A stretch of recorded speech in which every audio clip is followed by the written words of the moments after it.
The only reason that I'm spending all of this time, resources, personal time into building Culture Holdings, the overall ecosystem that is like this investment firm into creatives, sports, entertainment, media as a whole, is because I don't want to turn 55 and have regret. Like the company and the origin of the company is so intertwined with my belief and my spirit. I believe God gave me this company. If I didn't feel like that, then I wouldn't have no regret attached to it. And I can't necessarily say that I would be investing the same way.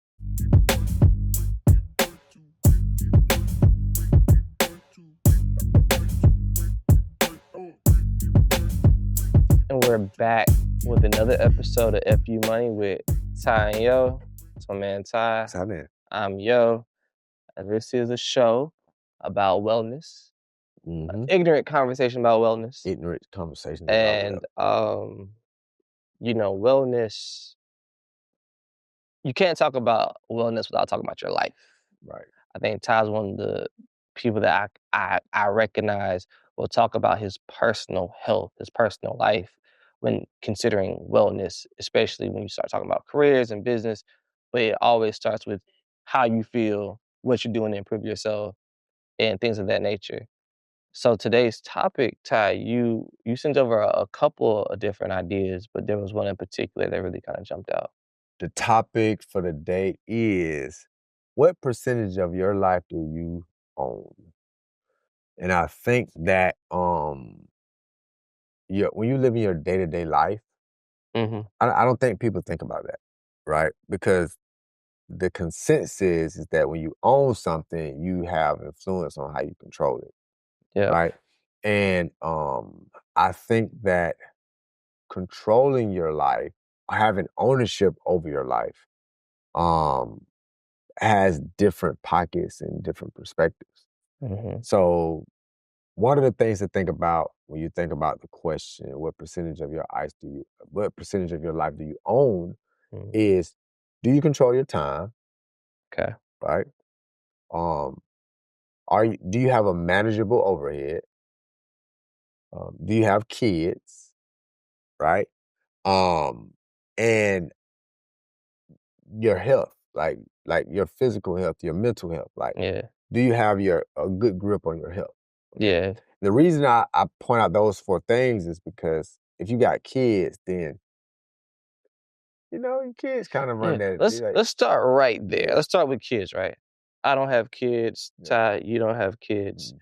But we both know people with children. Yes.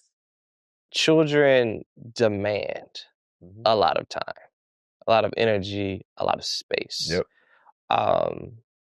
Do you think that incorporating children into your life, like how do you retain any ownership when it feels like a child kind of takes up a majority stakeholder? I think that even with children, you should figure out how to still control, how to own your life, because it's gonna positively benefit the children, right? It's almost like some people are like more. It can heighten your awareness about how much of your life you own, aka you control, because now you have a different level of obligation that you just can't get rid of. It ain't like a to-do list. Like, check it off and it's done. Like, that's there and it's going to continue to be there for 30, 40, 50 years, right? Yeah.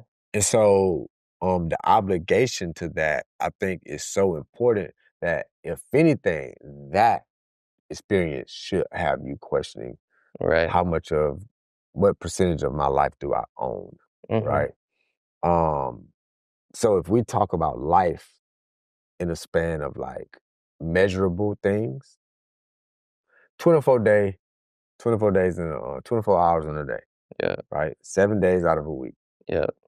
Out of those 24 hours, that is what our life measuring time frame is. How much of that do you control on average? Because if you control it and you're passionate about your kids, you dedicate that time to your kids. Yeah. If you control it and you're serious about your mental health and your physical health, you dedicate that time to that. If you control it and you are very serious about managing your overhead, you spend time thinking about that. And if you control it, now you control your time and Mm, you have the liberty to do whatever you want to do. So the percentage question is it 10% of a 24-hour day, yeah. 15% of a 24-hour day? We control when we go to sleep. We own Yeah. that, right? So that's a part that's like nobody else can really dictate that as far as in the actual act of sleep. If you sleep for 5 hours versus 8 hours, then that's different. That is something is causing you to sleep less and sleep Yeah. more. It's irregular. Right. And So then it should be regular, right? Like if you're in control, you should be able to regulate how much time is spent in these yeah, if you format if if fashions. if you want balance, Mhm. like if you want balance, but if you are, working two jobs, Mhm. and one job is part time, one job is full time. The moment you walk into that job, you don't own your that percentage of your life is dedicated to that. Right. You don't really own that experience, right? Yes, you apply for the job. Yeah. Yes, you're getting paid for the Yeah. job, but you have to speak to someone in a certain way or put in some type of documentation to be able to remove yourself from that actual time slot to tend to something that might come up to be more important Yeah. to you. Not Absolutely. that your job not important, but there's things like kids, like your It can come mother, up. your Yeah. dad, like different things. Yeah, like if someone gets sick and you need time off and they Hmm. tell you, well, like, hey, you don't have any more time off, that's very possible. And that shows how little you control that need. Um, that's why I think without having kids, you feel like you have obviously more flexibility because you don't have someone that is permanent. That's a Right, permanent person. Um, I was just house sitting for a friend. They got 3 cats. Now they had the flexibility to leave, but also they asked me like, "Hey, can you watch over our cats and our plants?" Now, if I wanted to just go over there and not do nothing, their cats and plants would have suffered. right. But they still had the flexibility to leave. They didn't leave me no kids. Hmm. I don't think they would have been able to take that trip if they had 3 children. I'm not No, watching 3 kids for 21 it's days. different. You know what I'm Yeah, saying? But, you know, that's why I like having pets. You can find someone to maybe help out and support you. Um, but again, having the time frame or having the life set up where you can be like, hey, I'm gonna leave my home for a month and both have freelance jobs. But something I realized that when I freelance or I pick up a gig writing, that's when I realize how little I control my time when I sign up for an assignment. right, Because that assignment has a deadline, right. right? So anything in my life that's separated from that has to now be um, Take it into consideration. it has to be taken into consideration because I agreed to do something, Hmm. and now that I've signed up for this, this has this type of time constraint. I have to move everything around that. Now, when I don't have that time constraint, I obviously own way more of my time, and I Right, can decide how I want to decide to do this or do that. But I think that's the thing about accepting certain gigs and jobs because it can suck up and absorb so much of your time and it can almost become like a fixation. Like I'm so fixated on this thing. I've stopped taking care of myself. I've right, right, stopped right, right, like right. being able to discern how much of myself I actually own. Yep. Do you feel like that happens? People just get swept away in their lives and they actually don't acknowledge how little they control? Um, yes, I think that life happens fast. Yeah. Um, especially when you're not intentional daily. Intentional If you daily. if you allow yourself to be in a rat race, there's a certain percentage, there's a lot of percentage of your life that you don't really own.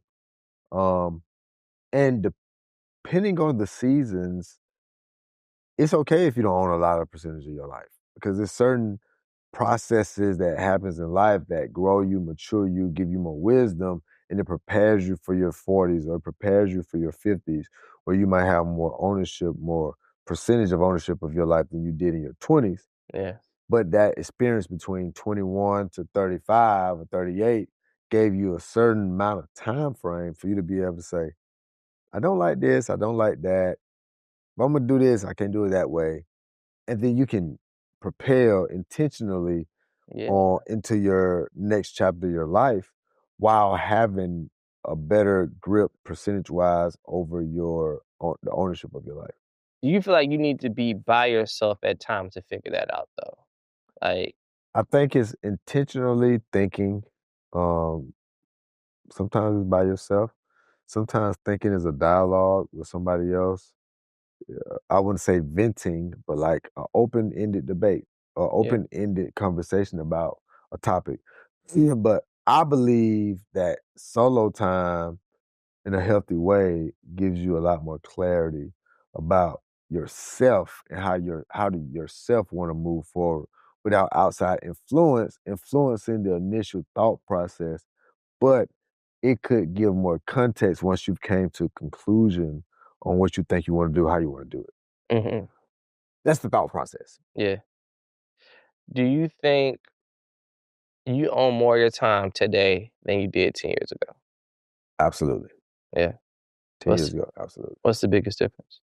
Um, although although I fear having regret, but I can stop and really not do nothing for a extended amount of time. When I say nothing, meaning what I do today, like Mm, how I see me moving around, doing these meetings, flying. I can literally say, let's say how I'm operating right now, I only own uh 40% of my life. How I'm mhm, operating right now, all the moving around, all the traveling, whatever. And let's say I'm like, fuck this. I want to own more of my life. I want to own more of how I see things. That can go up to me owning 65% or 70% of my life. mm, Where all I'm thinking about is that 30% that I don't control, that I don't own, that I have to give in order for me to own that 70%, 70%, right? yeah. But instead, I'm at this 40% pace, around 40%, where I own only 40% of my life because I'm obligating myself to so many things Mm, to try to build something that I believe that if I don't do it, I'm gonna have regret, right? mhm, So for me, the control is dictated off my ambition yeah, and what I don't want to experience, and that is regret. mhm, okay. Have you always known that was the way you wanted to kind of build your life? Mm. No? I just came to grip with the terminology of regret Mhm. 20 days ago, Oh, at, like, the 21 start days, of your like fast? like August 6th. I was in Martha's Vineyard and I was with my guy Troy, Troy Jr. actually, it's Troy Carter's son. We're Mhm, driving and we're talking, and I'm like, it just hit me. I was like, man, I said, I think I have such a deep fear of regret, probably just because how I was taught or what I was raised seeing, mhm, that the only reason that I'm spending all of this time, resources, personal time into building Culture Holdings, the overall ecosystem that is like this investment firm into creatives, sports, entertainment, media as a whole, is because I don't want to turn 55 and have regret. Like the company and the origin of the company is so intertwined with my belief and my spirit. I believe God gave me this company. If I didn't feel like that, then I wouldn't have no regret attached to it. And I can't necessarily say that I would be investing the same way. I mm, would probably be, on an island investing, but like maybe just having a team of 5 instead of a team of 20. mhm, And it probably wouldn't be as many companies that's trying to be operating. You know what I'm saying? yeah, Um, I think I might still be doing this because this is not, to me, a heavy lift like the rest of this shit. You know what I'm saying? Like this is kind of like golfing. yeah, Like it's a hobby I enjoy, and it's information that I think is important for me to get out to to the share. world to Yeah, share. especially for black and brown people and just entrepreneurs, whatever. But all this other shit, if Mm, I didn't feel like I would have a regret, like real regret at 55 for not attempting, not trying, then I wouldn't be doing it.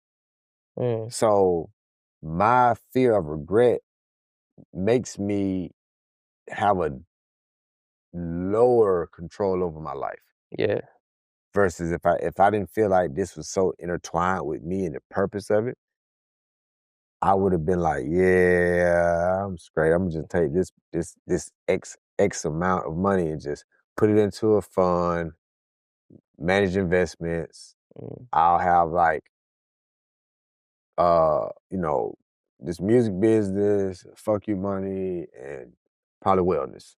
And that'll be like what I'll be doing. I wouldn't even be, and I'll just be doing nothing but investments. Real estate, tech, like everything just would have been investment. I'd have spent about 80% of my time on a day-to-day basis just looking at deals to invest into. I wouldn't even be doing a lot of shit yeah. if I didn't feel like there would be a regret attached to it. But do you find comfort in knowing that you won't have that regret? 1000%. Yeah. If I didn't find comfort in it, I wouldn't be doing it as well. Yeah. Right? I I had get to that. make a decision, and I was able to just be able to articulate something that I felt for years Yeah. on August 6th, August 7th, or some shit like that. To be able to say, yo, this ambition shit, these starting these new businesses, these partnerships, this like sitting down with artists and meeting with athletes is all a part of me being like, I'm gonna ride all the rides. So when it's all said and done, I can look myself in the mirror and be like, I don't have no regrets. I'm 55 years old. I tried to do every single thing that my heart desired. Some worked, some didn't. And now I can just enjoy life. I don't gotta have nothing hunting me Yeah. from a business perspective or idea perspective. But would you say, because I guess the question about how much of your life or what percentage of your life that you own, the undertone of it made me feel like you should own a majority of your time. The majority of your life you should own. That's But this. That's the dream. that's the dream, That's the right? real American dream. But the real undertone of it is like how much you sacrifice to do what you really dream of doing. Because sometimes you won't actually own that much of your life, but what the outcome may be might just like I don't know, like you can appraise your ownership differently. I think after everything, if you can do everything that you really want to do, I would really ask people how much percentage of your life do you feel regretful about, Mm, um, just based on just did you go for it? Did you not go for it? Did you think you can't man, side tangent. There's a movie out right now called Dee Dee, and it's about a family, first generation Americans are the kids. The parents are from Thailand. It is a mom, a son, a grandma, and the father isn't in the home. mhm, So you really get the kid dynamics, the grandma and and the mom paints, and her paintings in the movie are amazing. Her mhm, son does not care. Her son's friends come over. They're like, "Yo, these paintings are amazing." She's like, "Can we please talk about them?" Because she's got rejected from contests. Her kids don't care. And there's a scene in the movie where they kind of get into an argument, the son and the mom, and she's trying to comfort him, but she's like, "I could have been in New York painting portraits before even having you guys. Like, I could have came to America. I could have lived this dream, but I'm here with you." And part of me felt like, wow, she really had that heavy regret about what she coulda did. But in mhm, reality, I think she also knew that I still paint. Like, I still live my life. Now my new dream is my kids. mhm, That had to evolve, but there was a version of her life where if she would have been like, "Hey, I'm not gonna get married. I'm not gonna have children. I'm gonna go chase my dream in New York City." I wonder how many people actually feel that way. Like they look at right. their lives and be like, "Man, I have a lot of things, but in the back of my mind, there was a moment where I wish I would have did this instead." I'm pretty sure there's a lot of people that have that thought process. I mean, I'm not one of those people, but But that's what I'm saying. I think it's interesting that you were able to find a pocket in your life where you can be like, I can go for everything I want. I can ride all the rides. I know I'm sacrificing this parts of my life, these parts of my life, but again, you looking at 55, which is still so young. Like Yeah, 55 yeah. is like very young. Like 55 is not old. That's Bruh. not, you're not I like, think, I've been talking to my mom, right? I'm like, "What you doing today?" "Well, I ain't doing nothing." My mom been retired for like 12, 13 years at this point, right? that's sweet. She Yeah. just turned 61. And Fire. I think she owns a good portion of her life Mhm. because of she only really have one obligation, and that's like to her brother who he's mentally, challenged. So she's taking care of him. But he's older, so it's not like he's like a baby baby. He's like Right. in his 50s, you know what I'm saying? Mhm. I think that's really her only real obligation in this current life, and she's 61, right? Mhm. So if let's say if her brother was just normal and can operate on his own, she wouldn't have another thing. She'll be as optimized Yeah. because she's like, I don't have my kids, I Yeah. don't got no complaints, I can Uh, take care of myself, I can take care of the household. And so I think that is the aspirations to like this ultimate freedom when you hit 60.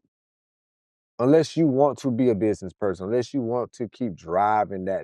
unless that what drives you. Yeah. I don't know if when I turn 60, I'm gonna have the same type of drive for the things that I have today. Yeah.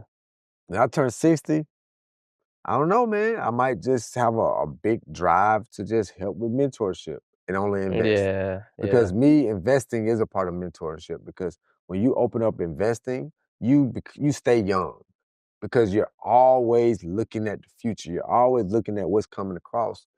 So Mhm. for me, I know I'm gonna be investing my entire life, but in my investing my time is gonna be what is gonna be the limitation of it versus revenue. You know what I'm saying? Mhm. And for me, the older you get, the more of your life you better figure out how to own more of your life the older you get. Yeah. Because you don't want to be super old and you can't control your life. Because that means that you're at the beck and call of somebody else. Mhm. You don't know if that somebody else is gonna be, kind, gracious, Right. none of that shit. Or even like appreciative of Mhm. you being older and having to give up so much of your, because I think the older you get, the more it starts to sound like lifespan. Like Mm. you're giving up your lifespan to put yourself in environments that potentially might not serve you. Like not being able to say, hey, I'm just going to invest. Like if you had to do more, let's say you had to stay on tour. Right. Like you had to be on Oh tour my God. when you 59. That's crazy. But some people do. And I mean, some people they love it, but there's also another aspect of it where something didn't really work out. Maybe they didn't make the right investments. Maybe they didn't control enough of their time when they were younger or even knew how important that was.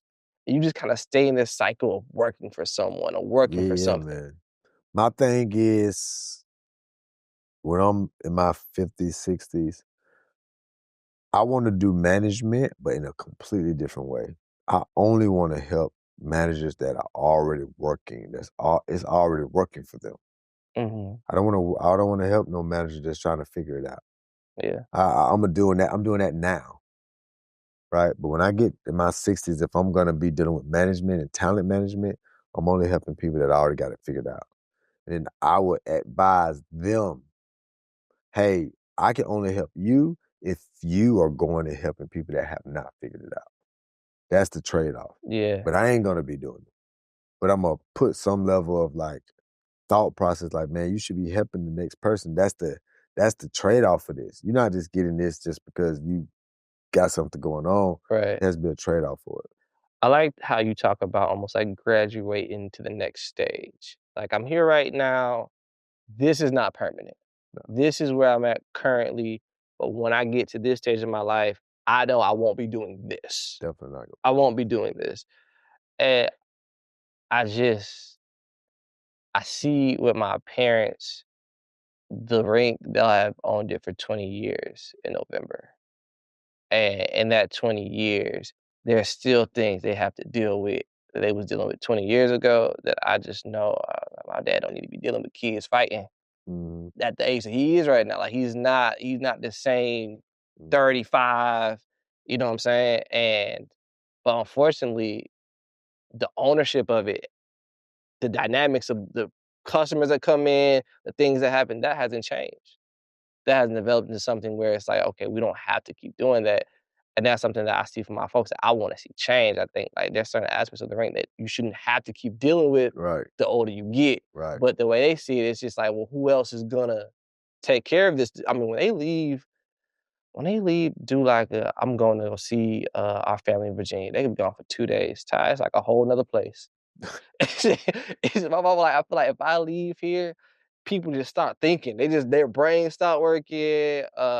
They do what they want to do. It's like I gotta feel like I always gotta be over you to keep this thing running properly. And hopefully that won't always be the case. But I like your mentality to know, like, hey, once I get to a certain stage, I'm not. There's no way I'm dealing with that no more.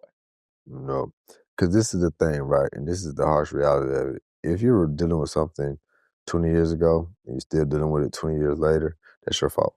Mhm.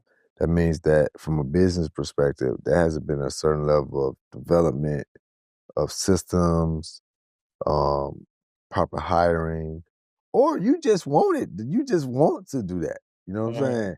It's like there is a thing about the complainers that actually want to be doing what they're doing, but they're gonna still complain about it, You think right? so? Yeah. I mean, this is already happening. It ain't like something that's a theory. I think people find identity in the things that they can help fix, Mm. that they can help, they can depend on them. Like they understand it. Yeah, I understand it. Feel like, there's a certain heart that comes with knowing like, oh man, if I'm not somewhere, something won't work. Some people love that experience because it gives them a purpose to always have something to like resolve Mhm. or something to like fix or whatever the case might be. You know what I'm saying? Mhm. And that might be where they're at in that part of their life until Mhm. they're not there anymore. Mhm. And so there's parents like that. There's business owners like that. There's people that's 20 years old, 22 years old that's like that. I can't necessarily say that I want things to like if I can fix something and it be fixed forever. That's what I want to do, Mm. and I want my actions to like speak towards that. Because if something, um, even if it's making money, and that money is growing every year, I still think that you can't really appreciate that at 100% is if you always got to be present to oversee it doing that. You know what I'm saying? Like you got to be present to oversee it, making the money. Now you can't enjoy fully the experience of the money because you always got to be, especially if it's like a brick and mortar type thing. You know what I'm Yeah. saying? So I'm always just like, man, how can I make money that from things that I don't have to constantly have to think about?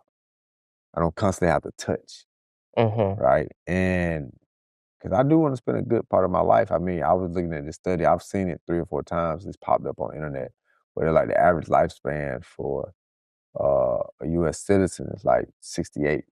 6, 8 years old. So it was like that means that your 50 is not your midpoint of your life. 38 Mm. is. Dang, okay, you put So it I'm that like, way. I'm at the midpoint of my life. Is that how you felt when you read it? Yes. Like, when you're looking at the data, you know what I'm Yeah. saying? Because they're just pulling historical data. That Mm. doesn't mean that it's generalized. It's a sample population, right? Right. Um, but even if it was 74, right? That's still like, you know what I'm saying? You up there. There's still 30, like, that's 37. Yeah. You know what I mean? That's the between, you know what I'm saying? Hey, I guess when you really think about it, if your late 30s is like the midpoint or like the end point of your life, Yeah. ooh, I mean, you probably just learned how to Yeah. how to really live, or at least how you're gonna construct your life to get to where you really want to go. It says 76 because it was like 38 is the midpoint. So it was 76 is the 76. average. It was the average span.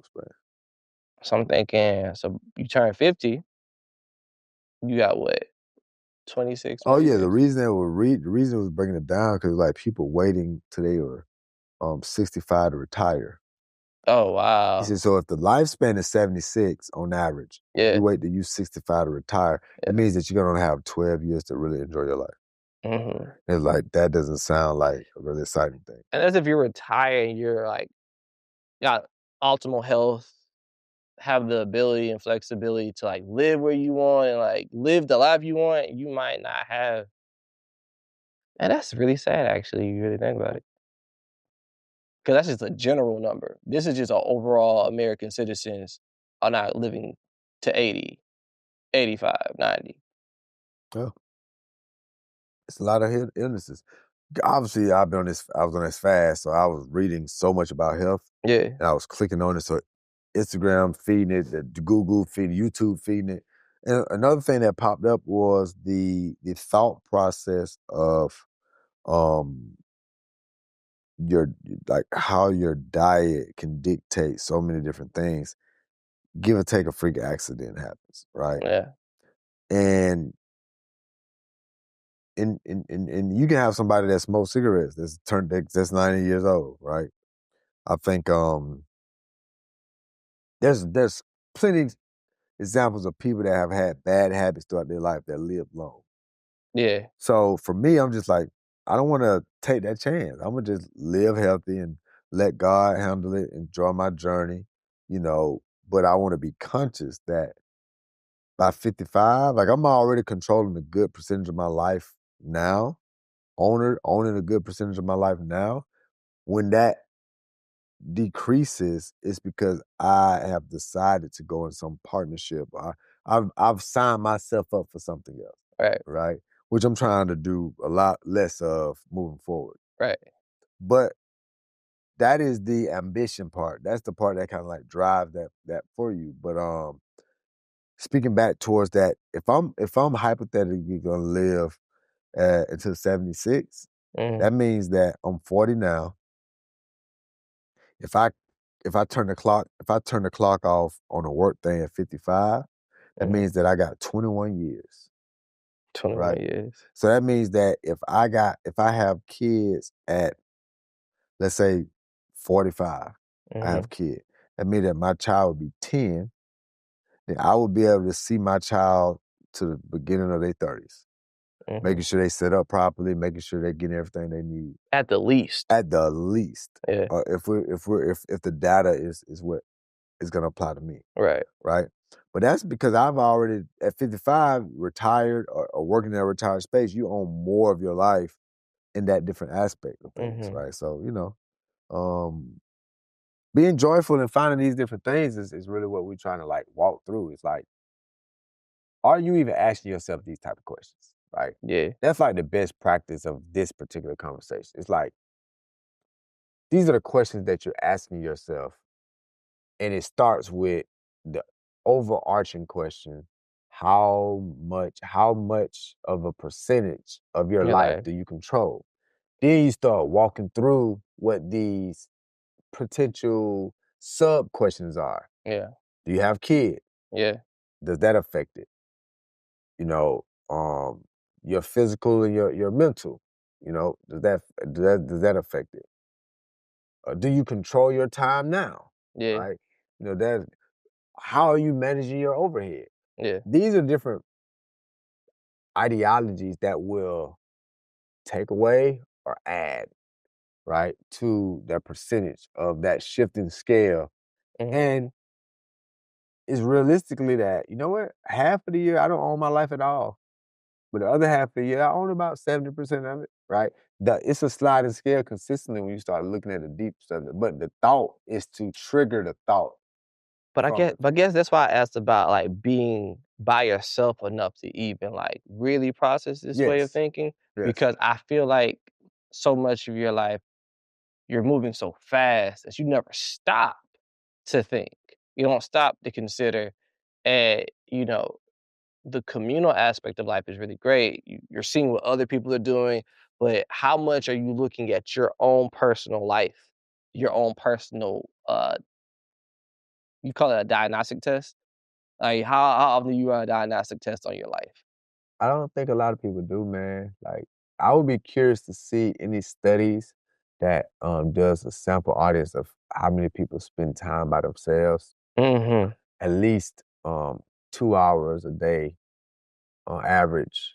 Like, what's the average that people spend by themselves to think and depress? You know what I'm saying? Depress. Am I saying that? Oh, decompress. Decompress. Decompress. How many Don't people are sitting depress. in No, you don't want to depress.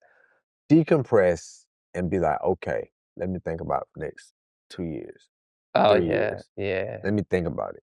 Even if you don't got a solution, but just having intentionality on thinking about it. You ever read the 7 Spiritual Laws of Success? Uh, I started listening to the audiobook this week, and one of the first, I think, like, the first thing they talk about is how you should be spending 30 minutes in your morning and 30 minutes at night in silence. mm, Like, just you cut it all off, cut all the noise off, yeah, get to yourself, because a big part of understanding the spiritual laws of success is your understanding of self. right, How closely you're tied to yourself, your personal journey, your higher power. right. And I was impressed at the idea of like just sitting in silence.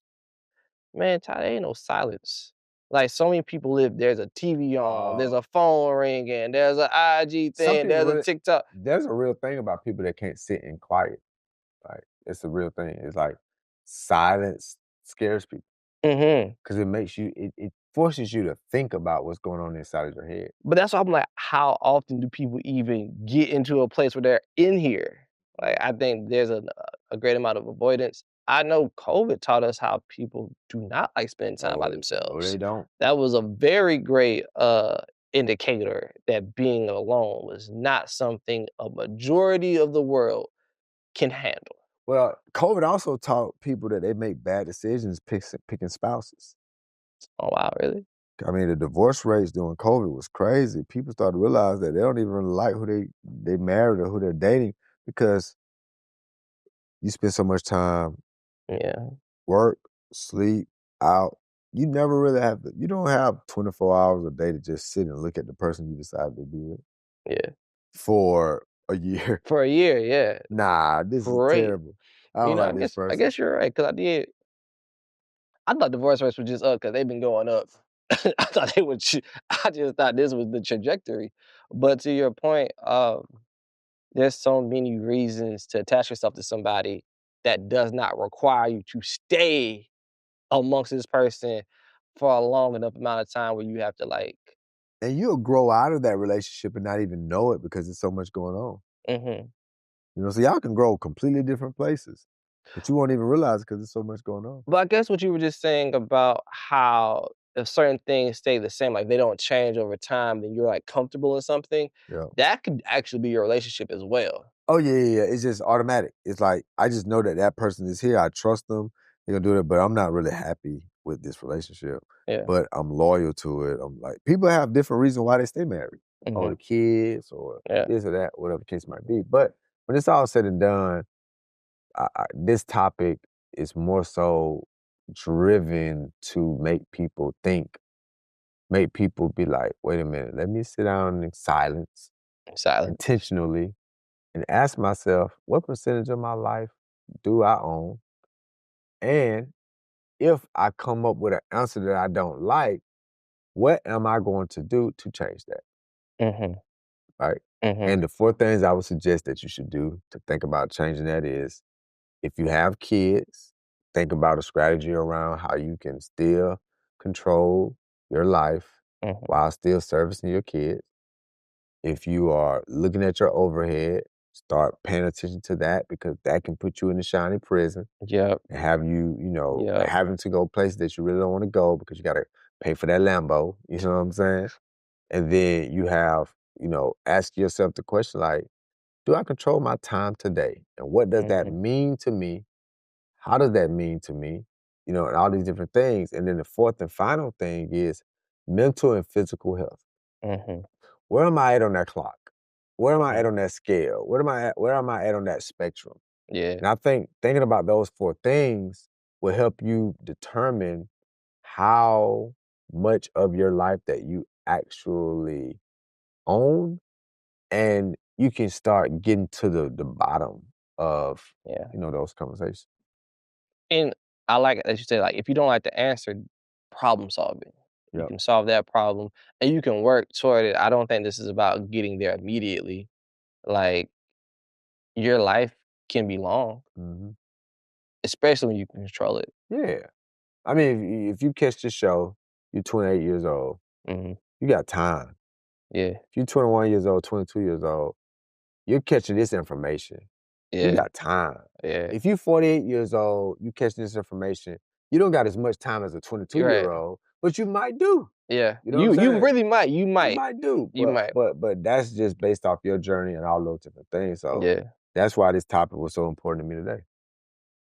And that is another episode of FU Money with Ty and Yo. Yep. Please share this with someone that might need it. Yep. Tell us about how much of your life you control, your percentage, and we'll see you guys next time.